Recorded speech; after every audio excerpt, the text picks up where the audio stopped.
रावलपिंडी में पाकिस्तान और श्रीलंका के माबैन जारी 3 मैचों पर मुश्तमिल वनडे सीरीज का पहला मैच 11 नवंबर 2025 को खेला गया।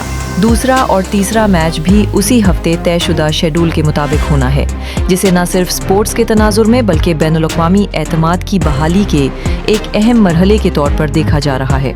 ताहम पाकिस्तान में हालिया सिक्योरिटी सूरत हाल, खुसूसन इस्लामाबाद और खैबर पख्तूनख्वा में हालिया दहशतगर्दाना हमलों के बाद कुछ श्रीलंकन खिलाड़ियों ने वतन वापसी की ख्वाहिश का इजहार किया।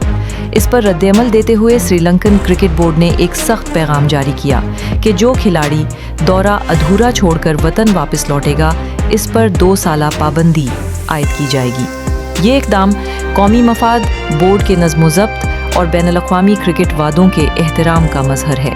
उधर वफाकी वज़ीर दाखिला मोहसिन नकवी ने सूरत हाल का फौरी नोटिस लेते हुए श्रीलंकन टीम को फुल प्रूफ सिक्योरिटी फराहम करने की हिदायत जारी की। उन्होंने तमाम मुतल्लिका इदारों को पाबंद किया कि मेहमान टीम की हिफाजत के लिए आला सतह के सिक्योरिटी प्रोटोकॉल यकीनी बनाया जाए, ताकि किसी भी किस्म की परेशानी या खतरे के बगैर खेल जारी रखा जा सके।